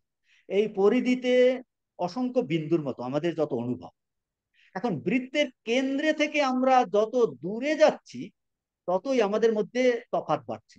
এই যে পরিবারে এই স্বামী স্ত্রী বলুন, ছেলের সঙ্গে মায়ের বাবার, এক দেশের সঙ্গে অন্য দেশের এত যুদ্ধ কেন হচ্ছে? বলছে আমরা ওই দূরে বসে আছি। মানে আমাদের স্বরূপ থেকে যেন ছিটকে গিয়ে কোটি কোটি মাইল দূরে বসে আমাদের মধ্যে এই ঝগড়াঝাটি হচ্ছে। এই হলো ঋষিদের আবিষ্কার। স্বামীজি যেভাবে বুঝিয়েছেন না, এই রকম আর কেউ বোঝায়নি। বলছে বাইরের জগতের এই যে বিধি অনুভব, এইগুলো যেন এই বৃত্তের কেন্দ্র থেকে আমরা যত দূরে যাচ্ছি, ততই বিভেদ আমাদের বাড়ছে। আর যত কেন্দ্রের নিকটে যাই, সেই জন্য বলছে ভক্তের কোনো জাতি নাই। দেখুন ভক্ত কিসে? ভগবানের। যেই ভগবানের কাছে আমরা যাই, জাতিভেদ চলে যায়। বলছে কোথায় ভগবানের কি কাস্ট আছে নাকি? ভগবান শিডিউল কাস্ট, না শিডিউল ট্রাইব, না ব্রাহ্মণ, না ক্ষত্রিয়, না বৈশ্য, না ইংল্যান্ডে, না জমল্যান্ডে? ভগবানের কোনো জাত নাই। তাহলে ভগবানের যারা ভক্ত তাদের কোনো জাত নাই। দেখুন কোথায়, তাহলে ওই একত্বে গেলে সব ভেদ ঘুচে যাচ্ছে। এইটা বলছে যতই আমরা কেন্দ্রের নিকটবর্তী হচ্ছি ততই একত্ব, ইউনিটি বাড়ছে। এই সাধারণ বলতে সবাইকে আমরা বলছি আমরা সবাই ঠাকুরমা স্বামীজির ফলোয়ার, ঠাকুরের ভাবধারা, সবাই একসঙ্গে করে মায়ের জীবনী পাঠ করব, মায়ের কথা পাঠ করব, ছোট ছোট পাঠচক্র, মানে সব সমভাবাপন্ন। মানে যখন আমরা ভগবানের কাছে ভক্তির কাছে যাচ্ছি একত্ব বাড়ছে। এইটা ঋষিদের অনুভব কি? আমরা যদি বৃত্তের কেন্দ্রের দূরে বসে আছি, যতই বৃত্তের কেন্দ্রের দিকে যাচ্ছি বলছে ততই আমাদের একত্ব বাড়ছে। আমরা যতই কেন্দ্রের নিকটবর্তী হই তখন আমরা একটা সাধারণ ভূমিতে সকলকে একত্র করতে পারি। সবাই বলছেন এখানে সবাই জ্ঞান যোগের ক্লাস, যারা যারা জ্ঞান যোগের ক্লাস আগ্রহী সবাই একসঙ্গে বসবে। যারা যারা ঠাকুরের ভক্ত দীক্ষিত ভক্ত সবাই আসুন। যারা ভগবানের ভক্ত, এমন ঠাকুর না আমি ঠাকুরকে ভালোবাসি না, আমি কৃষ্ণকে ভালোবাসি, আমি রামকে ভালোবাসি, ঠিক আছে রাম তো ভগবান, বলছে শত ভক্ত সব একসঙ্গে। তাহলে একত্র হলো কি না? বলছে যতই এই কেন্দ্রের নিকটবর্তী হই আমরা এক সাধারণ ভূমিতে সকলকে একত্র করতে পারি। দেখুন কি করে হারমোনি অফ রিলিজিয়ন আসছে। এক তো ঠাকুরের ভক্ত, রামের ভক্ত, কৃষ্ণের ভক্ত, সবাই ভগবান ভক্ত, যীশু খ্রিস্টের ভক্ত। যদি ভগবানকে আমরা মানি যে ভগবান এই যীশু খ্রিস্ট রূপে, ভগবান এই রামকৃষ্ণ রূপে, ভগবান এই কৃষ্ণ রূপে, ভগবান এই রামচন্দ্র রূপে, ভগবান এই চৈতন্য রূপে, তাহলে সব পৃথিবীর মানুষ একসঙ্গে হবে কি না? দেখুন একত্র হয়ে যাবে। তাহলে এইরকম বলছে, এগুলো উদাহরণ দ্বারা আমি বোঝাচ্ছি। এইরকম বলছেন আমরা যতই কেন্দ্রের নিকটবর্তী হতে পারি ততই আমরা সাধারণত একাত্ম। এক্সটার্নাল ওয়ার্ল্ড অনেক দূরে অবস্থিত। আমাদের যত কিছু ব্যাপার আছে, কি ব্যাপার আছে? মনোজগতের ব্যাপার, নৈতিক জগতের ব্যাপার, বুদ্ধি রাজ্যের ব্যাপার, বলছে এই যত কিছু ব্যাপার আছে এই এই সবকে, সবার সলিউশন আমরা ওই একটার মাধ্যমে করতে চাই, কমন গ্রাউন্ড। তো শুধু এই পরিধিতে থেকে তার সলিউশন হবে না, শুধু দেহের সলিউশন দ্বারা সলিউশন হবে না, শুধু মনের দ্বারা সলিউশন হবে না। বলছে এমন একটা কিছু আমরা বার করতে চাই যার মাধ্যমে আমরা দেহের, মনের, দেশের, সমাজের, মানুষের, সমস্ত মানুষের সলিউশন আমরা বার করতে পারবো। একটা এইরকম একটা ব্যাপার আমরা, সেইটা হলো প্রপোজিশন, প্রস্তাবিত বিষয়। কোথাও এমন একটা কেন্দ্র আমরা বের করতে চাইছি যেখানে এই বিবিধ জগৎ, নৈতিক জগৎ, বুদ্ধির জগৎ, তারপরে মনোজগৎ, সব আর জগৎ, বিবিধ জগৎ যেন যেখান থেকে উৎপন্ন হয়েছে সেই রকম একটা কেন্দ্র আবিষ্কার করতেছে। কোথায় সেই কেন্দ্র? তাহলে প্রপোজিশন হলো প্রস্তাবিত বিষয়। কারণ এরকম কেন্দ্র কেন আবিষ্কার করতে চাই? কারণ সেই রকম কেন্দ্র যদি আবিষ্কার করতে না পারি তাহলে সামগ্রিক সলিউশন হচ্ছে না, পিসফুল সলিউশন হবে না। সেই জন্য তখন শরীরে যখন আর রোগ হয় না, আপনার শরীরে এখানে র্যাশ বেরো, আপনি একটা মলম দিয়ে দিলেন, বলে না না মলম দিলে হবে না, তুমি ব্লাড টেস্ট করো, তাতেও হচ্ছে না। যত ধরনের টেস্ট করে মূলে কি আছে রোগটা বার। সেরকম বলছে পিসমিল সলিউশন হলে হবে না। আমার সমস্যার সমাধান হয়ে গেল, আপনার হয়ে গেল, তাতে কি হলো? হাজার হাজার মানুষের দুঃখ, ইসের দুঃখ। এই যে দেখুন কত গভীর জিনিস স্বামীজি আলোচনা করছে। ঋষিদের এই আবিষ্কার বলছে এমন একটা প্রপোজিশন, প্রস্তাবিত বিষয়, এমন একটা কেন্দ্র বের করতে হবে যেখান থেকে এই বিবিধ জগৎ, বিবিধ ব্যাপার, বিভিন্ন লোক উৎপন্ন হয়েছে, সেই কেন্দ্র কোথায়? এইটা হলো প্রপোজিশন। সেই জন্য আপনাকে জিনিসটা ভালো করে বুঝতে হবে যে ঋষিদের চিন্তাধারা স্বামীজি কিভাবে রিপ্রেজেন্ট করছেন। বলছে আমরা এমন একটা জিনিস আবিষ্কার করতে চাই যেটার দ্বারা সমস্ত পৃথিবীর সমস্ত মানুষ, সমস্ত পশু পাখি জগৎ কিছু সলিউশন আসবে, এমন একটা কেন্দ্র আমরা বার করতে চাই। বলছে now question comes, where is that centre? এখন স্বামীজি বলছেন ইট ইজ আ ডিসকভারি। বলছে এইটা হলো আমাদের ঋষিদের আবিষ্কার। It is a discovery of the ancient sages of India that the centre of our being is the centre of the universe. এই যত ইউনিভার্স আছে, মনোজগৎ বলুন, বুদ্ধি জগৎ বলুন, পশু জগৎ বলুন, জগৎ বলুন, বলছে এই যত জগৎ আছে তার সেন্টারটা কোথায়? বলছে ওই আমাদের সেন্টারই হলো পৃথিবীর সেন্টার। অল দ্য সমস্ত স্তর, সমস্ত অস্তিত্ব বলছে ওই একটা সেন্টারের প্রতি আকর্ষিত হচ্ছে। বলছে এই সেন্টারের প্রতি আকর্ষিত হচ্ছে, এইটাই স্বামীজি বলছেন। অল দি প্লেনস গ্র্যাভিটেট শব্দটা ইউজ করে।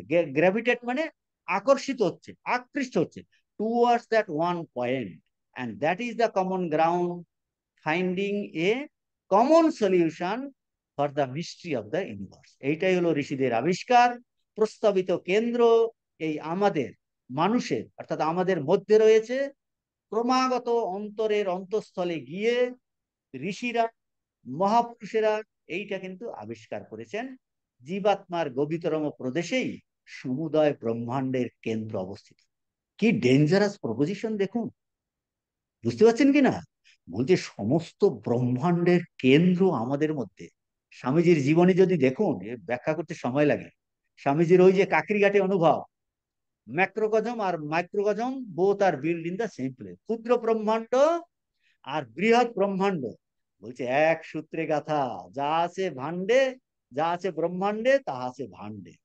বলছেন সমস্ত বিশ্ব ব্রহ্মাণ্ডের কেন্দ্র এইখানে। এত সুন্দর স্বামীজি বলছেন।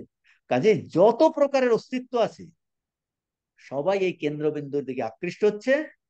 এখন বাস্তবিক সবকিছুর একটি সাধারণ ভূমি, এখানে দাঁড়িয়েই আমরা সার্বভৌম সিদ্ধান্তে উপনীত হতে পারি। এখন দেখুন, ওই যে প্রথমে প্রশ্ন কি ছিল, কে এই জগৎ সৃষ্টি করলো? বলছে এই প্রশ্ন ইররেভেলেন্ট হয়ে গেছে। বুঝতে পারছেন কেন ইররেলেভেন্ট হলো? ইররেভেলেন্ট হলো এই জন্য, বলছে এটা কোনো দার্শনিক সিদ্ধান্তই হলো না, দার্শনিক যুক্তিসিদ্ধ নয়, এটা কোনো মীমাংসাই হলো না। কারণ নিজেকে বাদ দিয়ে ওই আকাশে কোনো ভগবানকে খোঁজা বৃথা। বলছে এখানেই তো সেন্টার। সেই জন্য ওই যে ঋষিরা প্রথমে শুরু করেছিলেন কি দিয়ে, কে এই জগৎ সৃষ্টি করলো, কিভাবে সৃষ্টি হলো। বলছে এই প্রশ্নটা, এটা কোনো দার্শনিক যুক্তিসিদ্ধ প্রশ্নই নয়। কারণ নিজেকে বাদ দিয়ে কোথায় খুঁজছিলাম, ওই বাইরের একজন, কোথায়, আকাশের উপর, মেঘের উপর কোনো ভগবান, সেন্টার কোথায় বাইরে ভেবেছিলাম। বলছে ওইরকম করে ভগবান খোঁজার কোনো, এটা কোনো যুক্তিশুদ্ধ। তাহলে রিয়েলাইজেশন দেখুন এসে গেছে। কি খুব গভীর তত্ত্ব বলছেন, এটা বুঝতে একটু সময় লাগে। বলছেন this is the meaning of the doctrine of realization. দেখুন স্বামীজির লেকচারের নাম হলো কি, রিয়েলাইজেশন, অপরোক্ষ অনুভব। অপরোক্ষ, অপরোক্ষ অনুভব রিয়েলাইজেশন। বলছে this is the meaning of the doctrine of realization held in Vedantic tradition. কি রিয়েলাইজেশন অর্থ কি দাঁড়ালো? কোন মানুষ, কোন ব্যক্তি, no one can discover god of the universe by going into sky or any plane. কোন গ্রহে নক্ষত্রে গিয়ে, কোন জায়গায় গিয়ে ভগবানকে আবিষ্কার করতে পারবে না। আমাকে বাদ দিয়ে ভগবান আবিষ্কার হতে পারে না। বড় কথা, চিন্তা করে দেখো। বলছে নিজেকে বাদ দিয়ে তুমি ভগবানকে খুঁজছো, তোমার মধ্যেই ভগবান দগ দগ করছে। কাজেই নিজেকে বাদ দিয়ে ওই ভগবানকে খোঁজা। বলছে no one can discover god of the universe by going into the sky or any planets or anywhere outside, by going anywhere outside. তাহলে কি আপনাদের প্রশ্ন হয়, তাহলে মহারাজ কি বাইরে কি ভগবান নাই? হ্যাঁ আছে, ভগবান ভিতরেও আছেন, বাইরেও আছেন। যদিও তার মহিমা, তার গ্লোরি ম্যানিফেস্টেড এভরিওয়্যার, সর্বত্র। কিন্তু তাকে কিভাবে আবিষ্কার করা হয়েছে, ঋষি আবিষ্কার করেছে, এটি he is discovered as spirit, মানে চৈতন্য সত্তা রূপে, ultimate basis of everything. Chaitanya সত্তা রূপে তিনি তার আবিষ্কার। আর আমি হলাম সেই চৈতন্য সত্তা। তাহলে সেন্টারটা, সমগ্র বিশ্ব ব্রহ্মাণ্ডের সেন্টার হলো এখানে। নিজেকে বাদ দিয়ে ভগবানকে খোঁজা বৃথা। বলছে ভগবানকে খোঁজা, বলছে ভগবানকে খোঁজা বৃথা। তো বলছেন উই হ্যাভ টু অ্যাপ্রোচ হিম, আমরা ভগবানকে অ্যাপ্রোচ করতে হবে। বলছেন এই ভগবানের কাছে যেতে হবে থ্রু, কিভাবে, inner most gateway of our self, নিজের অন্তরের অন্তঃস্থলের মাধ্যমেই আমাকে যেতে হবে। মানে সেটা হবে the centre of substratum of our being. বলে এইটা হবে সমস্ত কিছুতে, এই হলো সেন্টার। তাহলে এই যে মহান তত্ত্বটি, মহান সত্যটি কঠোপনিষদে, কঠোপনিষদ এইটাই কনভে করছেন যম ও নচিকেতার কথোপকথন রূপ প্রতীক অবলম্বনে। কি অবলম্বনে? বলছে দেখো নচিকেতা, এই আত্মতত্ত্ব, বলছে সমস্ত ব্রহ্মাণ্ডের সেন্টার হলো তোমার মধ্যে। তুমি যদি সেইটার স্বরূপকে জানো, তাহলেই তুমি অমর হয়ে যাবে। তার জন্ম নাই, তার মৃত্যু নাই, সমস্ত সমস্যার সমাধান হবে। তাহলে এই মহান সত্যটি কি মহান সত্য? যে নিজেকে বাদ দিয়ে কেউ কোন ভগবানকে কিন্তু আকাশে গিয়ে আবিষ্কার করতে পারবে না, কোনো লোকে গিয়ে আবিষ্কার করতে পারবে না। সে আলটিমেটলি ঘুরে ঘুরে ঘুরে ঘুরে ঘুরে ঘুরে এই হৃদয় আছে। সেইটাই ঠাকুর বলেছেন, যার হেথায় আছে তার সেথায় আছে। দেখুন ঠাকুরের কথা, যার হেথায় আছে তার সেথায় আছে। বলছে যার হেথায় নাই তার সেথায়ও নাই। এখানে বাদ দিয়ে কি করে হবে? আমি আমার ব্যবহারে হব আমি সেলফিশ, স্বার্থপর, আমি হব কপট, আমি চালাকি করবো, আর বলছি না আমি ভগবানকে চাই, আমি জব দান করব, আমি পুণ্য। বলছি কি করে? তুমি যেখানে ফাঁকি দিচ্ছ, এখানে ভগবান ভিতরে বসে আছে, সে কিন্তু নিঃস্বার্থ পরায়ণ, সে কিন্তু পবিত্র স্বরূপ, সে কিন্তু কপট নয়। আর তুমি চালাকি করে ভগবানকে পেতে চাইছো। বলে ওই চালাকির ফলে বেইমানির ফল বেইমানি হবে, যেটা নচিকেতার বাবা করতে চাইছিলেন। চালাকি করে ওই পিত দোকা জগধাত্রিনা দুগ্ধ দোহা নিরিন্দ্রিয়াহা, ওইগুলো দিতে চেয়েছিলেন না, ওটা তো চালাকি। ওই করে সে স্বর্গে যেতে পারবে না, আর জ্ঞান লাভ করতে পারবে না। হ্যাঁ, তা কাজেই নিজেকে বাদ দিয়ে সেটা হবে না। এই মহান সত্যটি এই যম নচিকেতার সংবাদের মাধ্যমে লোকহিতৈষিণী শ্রুতি মাতা অত্যন্ত দরা পরবশ হয়ে আমাদের এই সুন্দর আখ্যায়িকার মাধ্যমে এই অতীব শ্রেষ্ঠ ও কল্যাণকারী এই আত্মজ্ঞানের উপদেশ দিচ্ছেন।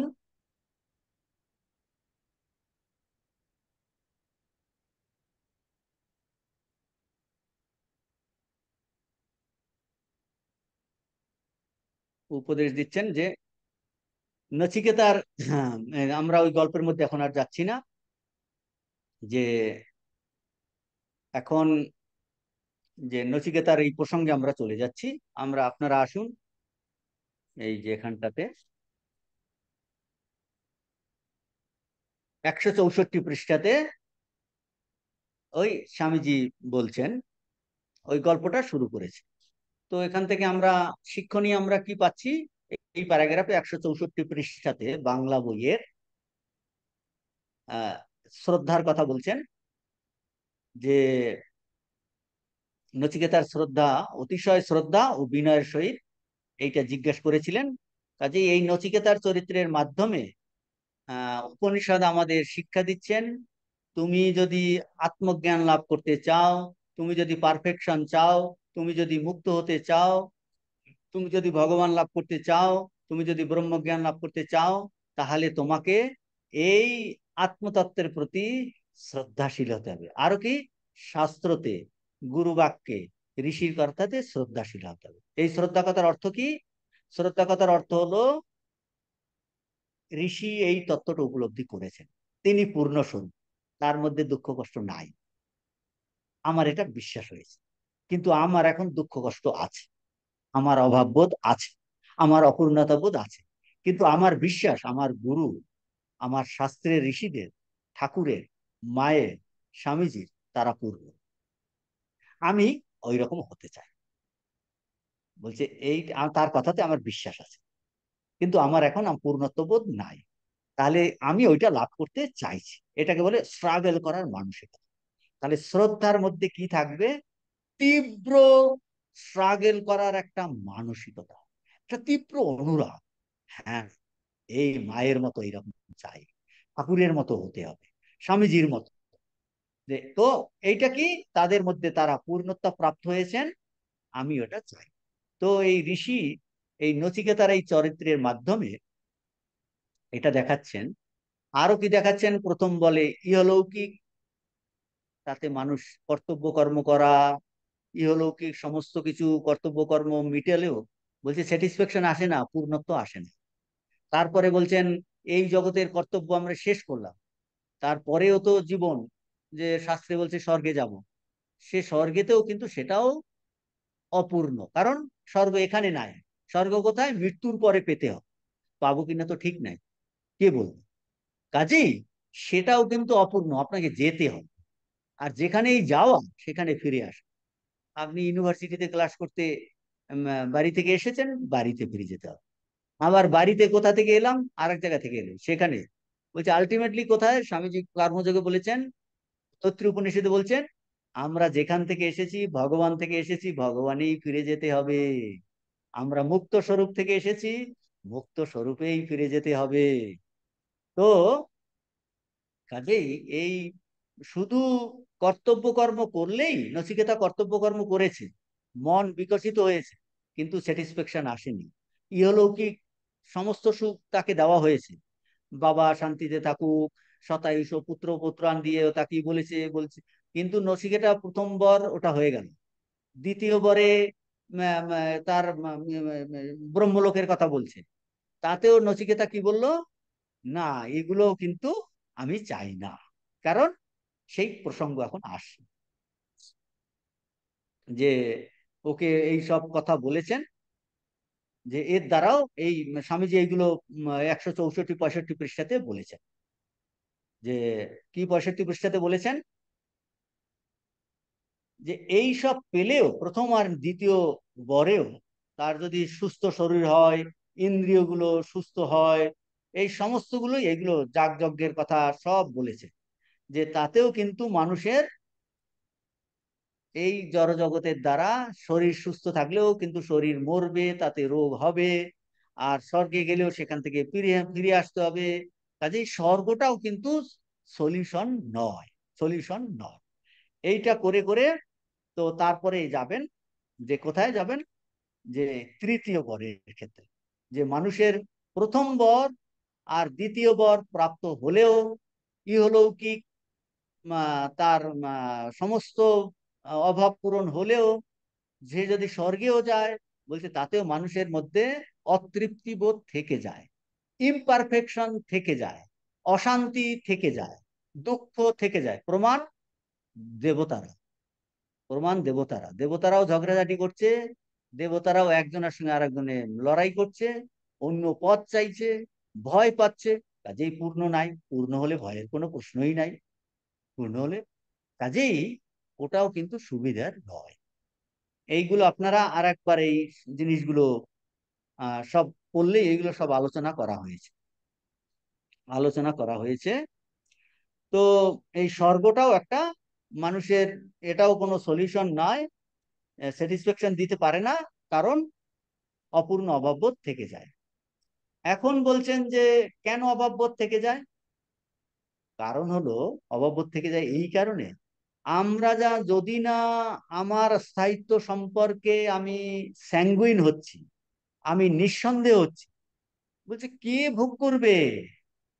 আপনি আপনার অস্তিত্ব সম্পর্কে যদি আপনি স্যাঙ্গুইন না হন, ক্লাস কার জন্য, সংসার কার জন্য, স্বর্গে যাওয়া কার জন্য? আমি নিজেকেই জানলাম, নিজে হলো এক, একের পিছনে শূন্য দিলে বলছে তার ভ্যালু আছে।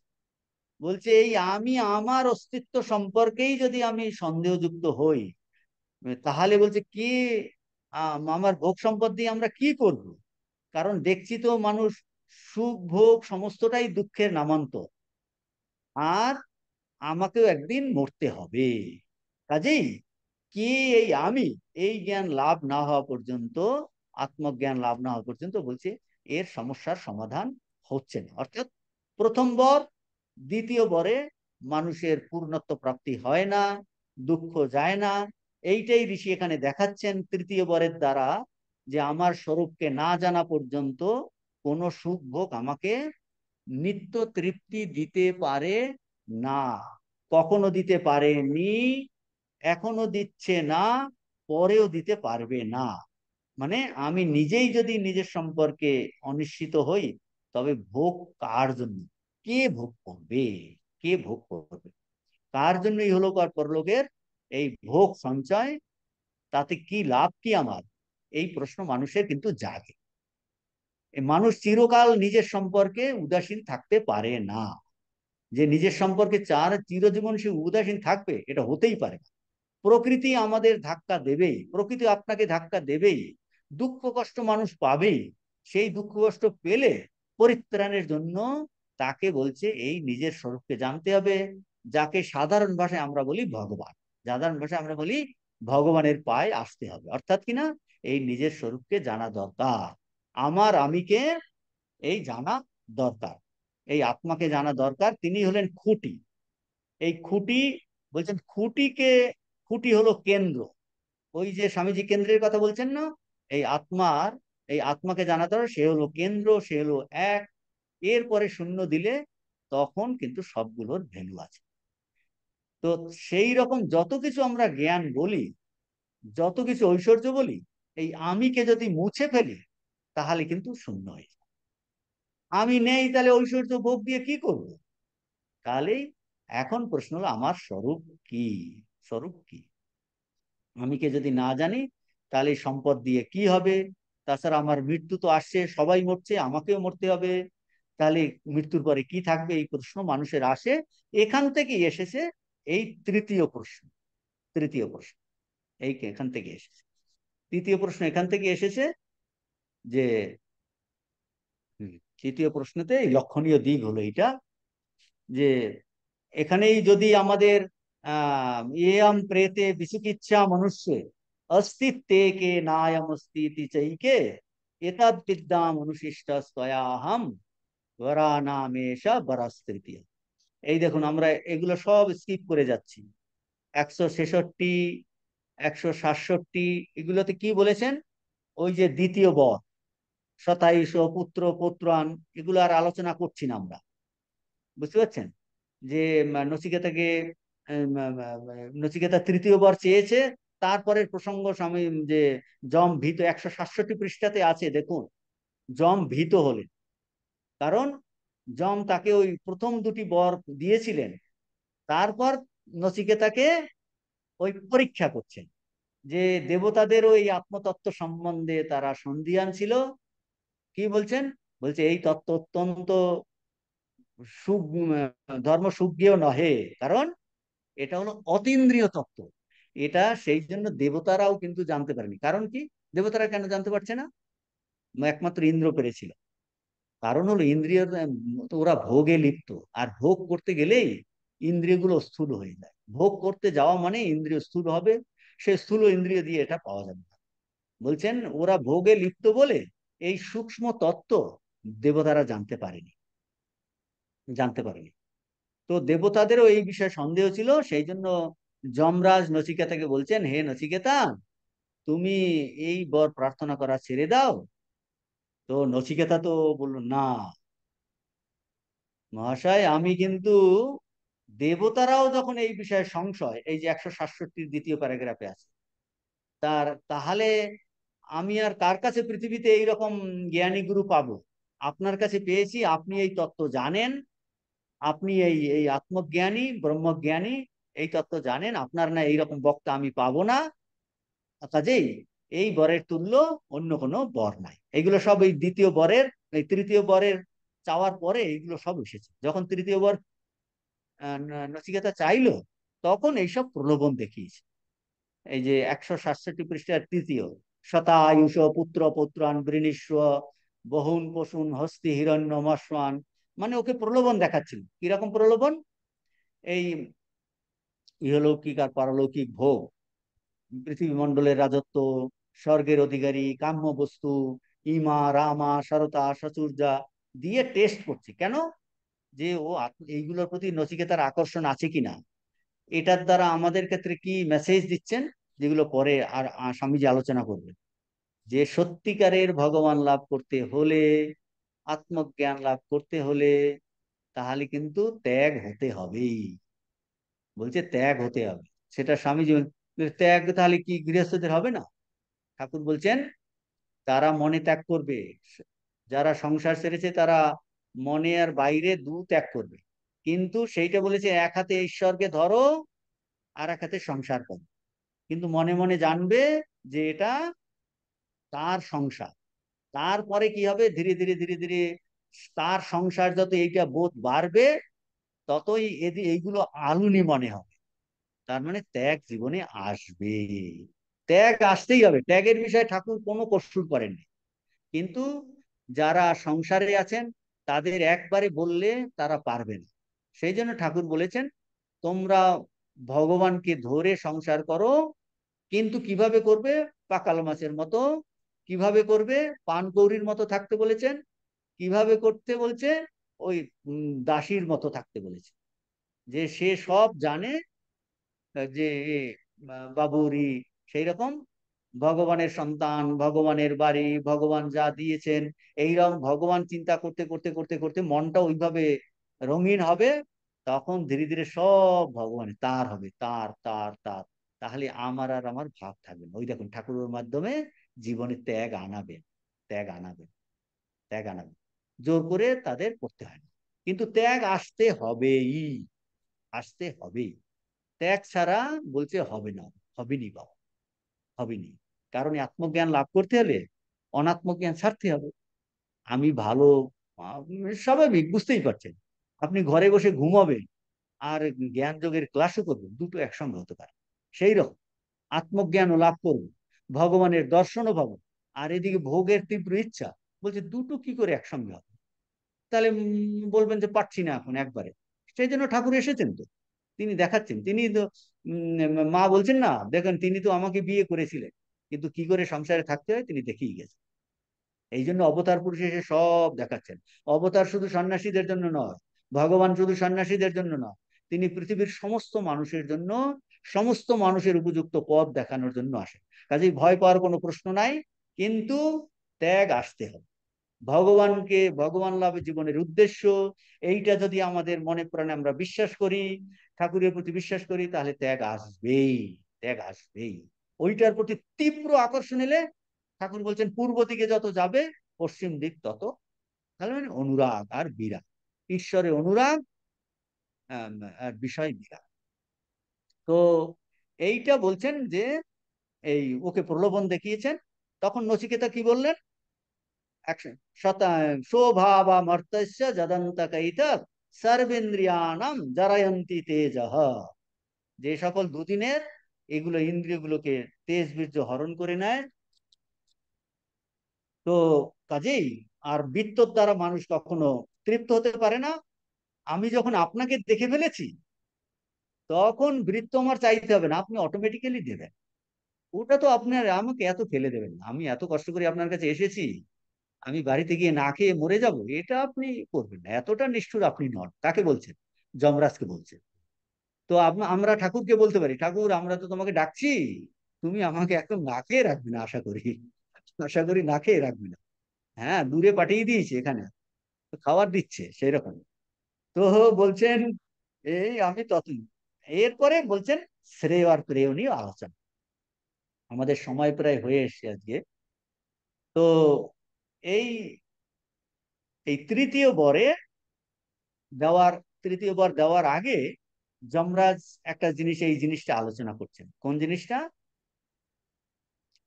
যে এই শ্রেয় আর প্রেয়, যে যমরাজ নচিকেতাকে বহু পরীক্ষা করেছেন, মুমুক্ষুত্ব টেস্ট, বৈরাগ্য টেস্ট, সমাধি সমাধি ষট্ক সম্পত্তি টেস্ট, পরীক্ষায় উত্তীর্ণ হয়ে যমরাজ বললেন নচিকেতা হলো ব্রহ্মবিদ্যার অধিকারী। ওই যে অধিকারীর কথা বললাম না, যে যিনি পূর্ণত্ব চান।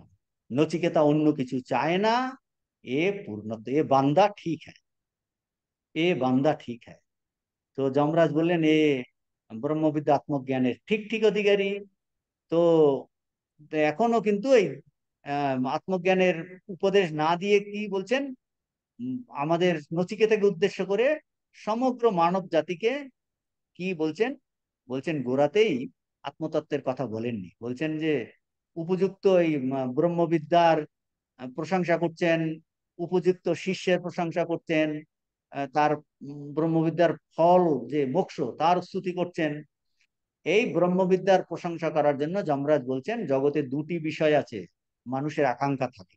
আর একটা অ্যাঙ্গেল থেকে বলছেন, একটা প্রেয় আর একটা শ্রেয়। বলছে এর দ্বারা নচিকেতাকে উপলক্ষ করে সমস্ত মানুষকে, আমাকে, আপনাকে, সমস্ত মুমুক্ষুকে কি বলছেন? মুমুক্ষুকে বলছেন, দেখো তোমার মধ্যে, মনের মধ্যে কি চিন্তা চলছে, কি চাইছো, তা গভীরভাবে চিন্তা করে দেখো, বিশ্লেষণ করো, মনটা কোন দিকে যাচ্ছে। তখন বলছে সাধারণত মানুষের মধ্যে এই দুটো আকাঙ্ক্ষা থাকে, দু ধরনের আকাঙ্ক্ষা, প্রেয় আর শ্রেয়। প্রেয় মানে আপাত মধুর, যা ইন্দ্রিয়র কাছে ভালো লাগে, তৎকাল প্রিয়। প্রিয় মানে প্রিয় মার্গ, প্রিয় বস্তু পাবার উপায়, জাগতিক লক্ষ্য, ইহলৌকিক আর পারলৌকিক সুখ। প্রিয় মানে অভ্যুদয়, প্রিয় মানে ধর্ম অর্থ কাম, প্রিয় মানে শাস্ত্র নির্দিষ্ট সকাম কর্মমার্গ, প্রিয় মানে কর্তা ভোক্তা। এগুলো সব আমরা ব্ল্যাকবোর্ডে লিখিয়েছিলাম। সেই রকম শ্রেয় কি? শ্রেয় হলো যা পরিণামে কল্যাণকারী। শ্রেয় মার্গ, শ্রেয় মানে শ্রেয় মার্গ, পরিণামে কল্যাণকারী। কল্যাণকারী যেটা, তার যাওয়ার পথ। মোক্ষ, মোক্ষ লাভের সাধন। আত্মজ্ঞান, আত্মজ্ঞান লাভের উপায়। অমৃতত্ব লাভের উপায়। একত্ব জ্ঞান বা পূর্ণত্ব জ্ঞান লাভের উপায়। যে অকর্তা ভাব, অভোক্তা ভাব, এটাকে বলে বিদ্যা, এটাকে বলে নিঃশ্রেয়স। বলছে মানুষের এই দুটোর প্রতি আকাঙ্ক্ষা থাকে, শ্রেয় আর প্রেয়। এখন এই দুটো মিলেমিশে এসে মানুষের সামনে আসে, প্রলোভন দেখায়, প্রলোভন দেখায়। বলছে দেখো এইটা এইটা শ্রেয়স্য প্রেয়স্য মনুষ্য মেতঃ স্তৌ সম্পরিত্য বিবিনক্তি ধীরঃ শ্রেয় হি ধীর প্রেয়স বৃণীতে প্রেয় মন্দ যোগক্ষেমাৎ বৃণীতে। তো এই শ্রেয় প্রেয়র কথা স্বামীজি এখানে আলোচনা করছেন। এই আলোচনা করে বলছেন পরম কল্যাণ, 167 লাস্ট প্যারাগ্রাফ, যে বালকের সংকল্পে সন্তুষ্ট হয়ে নচিকেতা বললেন পরম কল্যাণ, শ্রেয় ও আপতরম্য প্রেয়, এই দুটির উদ্দেশ্য ভিন্ন, উভয় মানুষকে বদ্ধ করে। তো আমরা আজকে এখানেই শেষ করছি। পরের ক্লাসে আমরা সিনপসিস কিন্তু মোটামুটি হয়ে গেছে, এরপর থেকে নতুন টপিক আমরা আলোচনা করব। আজকে এখানেই শেষ করছি, সময় হয়ে গেছে। প্রশ্ন আছে মহারাজ, হ্যাঁ, নমস্কার। প্রশ্ন ছিল মহারাজ। প্রশ্ন কি প্রশ্ন করুন। আপনি যে বললেন যেটা বহির্জগতে আমরা চলে যাচ্ছি চট করে, কিন্তু এটা সব বুঝলাম, বহির্জগতে যাওয়া সোজা, কিন্তু অন্তর্জগতে ঢুকবো কি করে? ঢুকবে, অন্তর্জগতে ঢোকার জন্যই তো এই বলছেন, এই যে যে জপ ধ্যান নিষ্কাম কর্ম করা, তার সঙ্গে জপ ধ্যান করা, তার সঙ্গে এই শাস্ত্র অধ্যয়ন, নিঃস্বার্থভাবে কাজ করা, এইটা করতে করতে কি হবে? করতে করতে মনটা, চিত্তটা শুদ্ধি হবে। সেই চিত্ত শুদ্ধি হলো ভিতরে যাওয়ার একটা প্রধান পথ। প্রথমে চিত্ত শুদ্ধি হতে হতে হবে। চিত্ত শুদ্ধির জন্য এই নিষ্কাম কর্ম করা, শাস্ত্র চর্চা করা, জপ ধ্যান করা, করে করে ফিল্ডটা তৈরি হতে হবে। তাহলে চিত্তটা শুদ্ধ হতে হবে, চিত্তটা শুদ্ধ হতে হবে। আত্মজ্ঞান চিত্ত মহারাজ, শুদ্ধ থাকার জন্য বাইরের জগতে আমরা যাচ্ছি। এই আমাদের সেই আত্মজ্ঞান, শুদ্ধ, হ্যাঁ, আত্মজ্ঞান লাভটা কি একইভাবে? হ্যাঁ, সেইটা প্রথমে সেইটা করতে হলে ধীরে ধীরে তার প্রতি আগ্রহ আসবে। তখন ওইটার প্রতি আমরা স্টেপ বাই স্টেপ যাচ্ছি। একদিনে তো আর হয় না। একদিনে কি কেউ আর ডক্টরেট লাভ করতে পারে? তাকে এই নার্সারি 1 2 3 করে করে করে করে করে করে লাস্টে গিয়ে হয়। তার উপায় হলো প্রথমে চিত্ত শুদ্ধি। তাহলে আজকে শেষ করছি এখানে। ওম পূর্ণমদঃ পূর্ণমিদং পূর্ণমুদচ্যতে পূর্ণস্য পূর্ণমাদায় পূর্ণমেবাবশিষ্যতে। ওম শান্তি শান্তি শান্তি। হরে তৎসৎ।